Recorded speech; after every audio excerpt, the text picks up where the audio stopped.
চলছেই, ফাঁকা বুলি এবং উস্কানি। উস্কানি কিরকম? শনিবার উস্কানি ছিল একটা ক্ষেপণাস্ত্র উৎক্ষেপণ পরীক্ষামূলকভাবে। আজকেও ফতাহ সিরিজের ভূমি থেকে ভূমি ক্ষেপণাস্ত্র উৎক্ষেপণ করলো পাক সেনাবাহিনী। উস্কানি চলছে, যুদ্ধজিগির চলছে, আর আরেকদিকে কূটনৈতিকভাবে ভারত চাপে রেখেছে পাকিস্তানকে।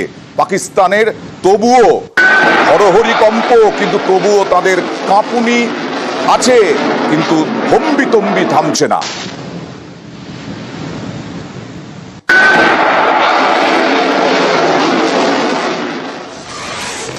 সব থেকে বড় কথা, জঙ্গিরা কোথায়? জঙ্গিরা অনুমান এখনো কাশ্মীরেই লুকিয়ে রয়েছে। হাইড আউট অপারেশন চলছে খোঁজে। কথা বলবো সমীর মিত্রর সঙ্গে। সমীর বাবু, কতটা কঠিন এই মুহূর্তে? কেন জঙ্গিদের এত সেনা জওয়ান কাশ্মীর জুড়ে, কেন জঙ্গিদের ধরা যাচ্ছে না?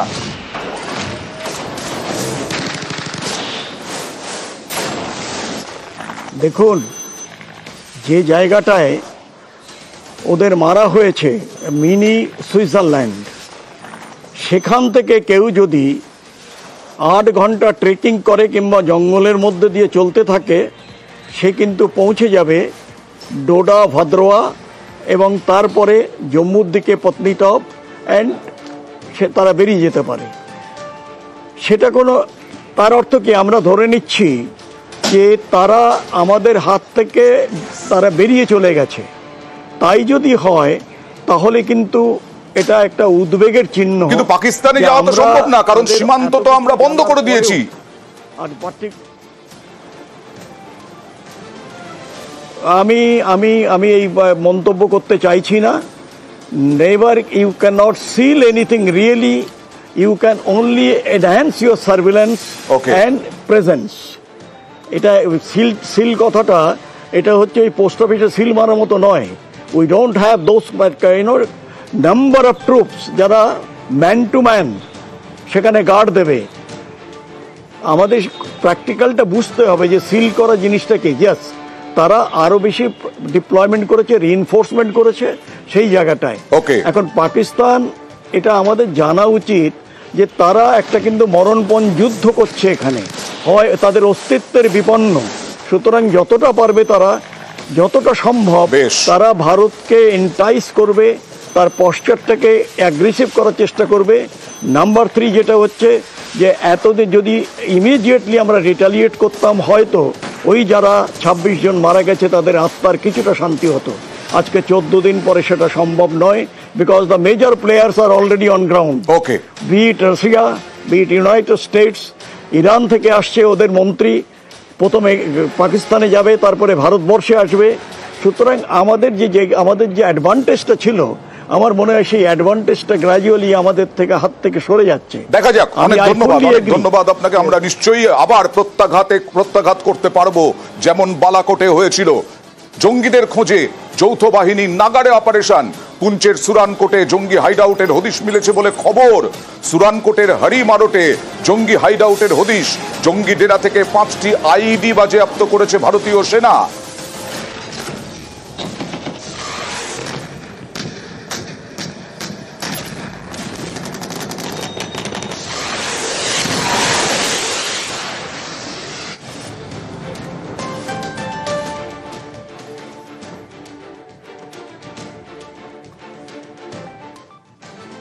আর পহেলগাঁওয়ের বদলা নিতে চূড়ান্ত প্রস্তুতি নিচ্ছে ভারত। পহেলগাঁওয়ের বদলা নিতে কোমর বাঁধছে। রবিবার বায়ুসেনা প্রধানের সঙ্গে বৈঠক করেন Modi.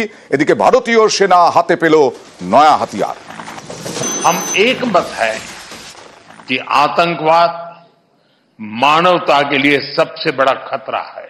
We are committed to take firm and decisive action against terrorist and those who support them. শনিবার হুঙ্কার, রবিবার বৈঠক। বায়ুসেনা প্রধান air chief marshal Amarpreet Singh এর সঙ্গে বৈঠকে প্রধানমন্ত্রী নরেন্দ্র মোদী। এর আগে শনিবার নৌসেনা প্রধানের সঙ্গে বৈঠক করেন মোদী।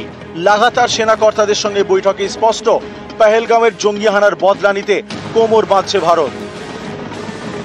और मेरा यह दायित्व है कि अपनी सेना के साथ मिलकर देश के ऊपर आंख उठाने वालों को मुंहतोड़ जवाब दूं। मैं आपको आश्वस्त करना चाहता हूं प्रधानमंत्री मोदी जी के नेतृत्व में जैसा आप चाहते हैं वैसा होकर रहे। পাকিস্তান অকুপাইড কাশ্মীর যে জায়গাটা আছে সে জায়গাটায় কিন্তু ভারতীয় সেনাবাহিনী রিটালিয়েট করবেই, কারণ টেররিস্ট আউটফিট এবার যদি ধ্বংস করা না যায় আমরা আর কোনোদিন ধ্বংস করতে পারবো না। কিন্তু তার জন্য বায়ুসেনা মূলত প্রস্তুত থাকতে হবে। দরকার হলে যদি নৌবাহিনী তাদের প্রস্তুত থাকতে হবে, ভারতবর্ষকে ঘিরে রাখতে হবে চারপাশ থেকে, এবং তারপরে রিটালিয়েট করতে হবে যে অঞ্চলগুলোতে টেররিস্ট আউটফিট আছে। একদিকে সেনা প্রধানদের সঙ্গে প্রধানমন্ত্রীর বৈঠক, আরেকদিকে সেনার হাতে নতুন অস্ত্র। ভারতের অস্ত্র ভান্ডারে এবার নয়া অত্যাধুনিক ক্ষেপণাস্ত্র। রুশ প্রযুক্তিতে তৈরি এই ক্ষেপণাস্ত্রের নাম ইগলা-এস। এটি কাঁধে নিয়ে ছোড়া যাবে এই মিসাইল। প্রতিপক্ষের যুদ্ধ বিমান ড্রোন ধ্বংসে সক্ষম ইগলা-এস।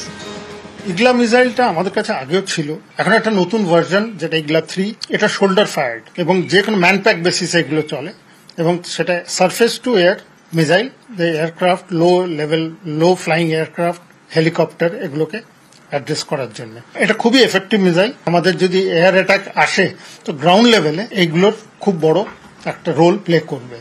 এমনকি আর্টিলারি, আর্মি এয়ার ডিফেন্সের যে এই ইগলাটা, তারা জায়গায় জায়গায় থেকে এইগুলো এয়ারক্রাফটগুলোকে টার্গেট করতে পারবে এবং টার্গেট করে এয়ারক্রাফটগুলোকে ধ্বংস করতে পারবে। রুশ ক্ষেপণাস্ত্রের পাশাপাশি ফরাসি যুদ্ধ বিমানও কিনছে ভারত। ফ্রান্সের সঙ্গে 63,000 কোটি টাকার চুক্তি হয়েছে ভারতের। 26টি রাফাল মেরিন যুদ্ধ বিমান আসছে ভারতে। রাফাল মেরিন বিশ্বের সবচেয়ে উন্নত নৌ যুদ্ধ বিমান।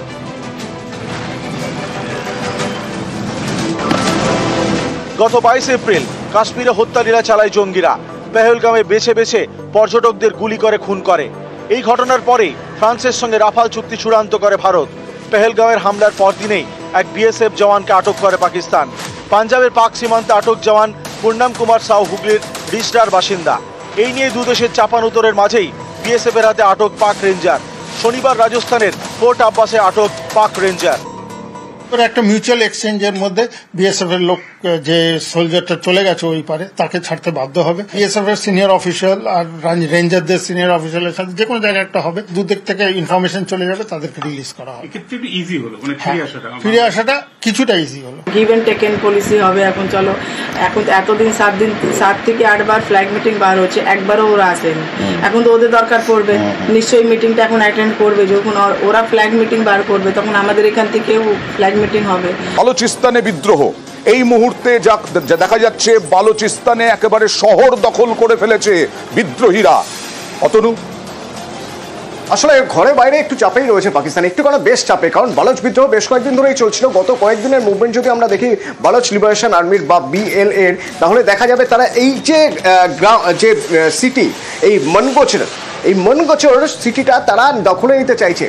রাস্তায় কখনো ট্রাফিক থামিয়ে দিয়ে তারা সেখানে অপারেশন চালাচ্ছে, কখনো তারা সরকারি ভবনগুলোয় আগুন ধরিয়ে দিচ্ছে। সরকারি অফিস, জুডিশিয়াল অফিস, যেটা judicial complex, national bank of পাকিস্তানের অফিস, এইসব অফিসগুলোতে আগুন ধরিয়ে দেওয়া হয়েছে ইতিমধ্যেই। শুধু তাই নয়, ন্যাশনাল হাইওয়ে ব্লক করে রেখেছে তারা, কোয়েটা করাচি ন্যাশনাল হাইওয়ে। আর এই কোয়েটা করাচি ন্যাশনাল হাইওয়ের কথা বলতে গেলে বলতে হবে গাদানি জেল থেকে 10 জন যারা আসামি অপরাধী তাদের নিয়ে যাওয়া হচ্ছিল কোয়েটায়। তো এই প্রিজন ভ্যানটাকে এরা রীতিমতো আটকে, সেই প্রিজন ভ্যান থেকে 10 জনকে তো ছেড়েই দিয়েছে, তার সঙ্গে 5 জন পুলিশ কর্মী যারা ছিল সেই 5 জন পুলিশ কর্মীকে তারা আটক করে রেখেছে, বলা ভালো পণবন্দি করে রেখেছে। এদের মধ্যে থেকে 2 জনকে ছাড়ানো সম্ভব হয়েছে, 3 জনকে এখনো ছাড়ানো যায়নি। এদের দাবি এরা এগুলো কেন করছে, তার কারণ বালোচের সাধারণ মানুষের উপর নাকি পাক আর্মি অত্যাচার করছে। ওকে।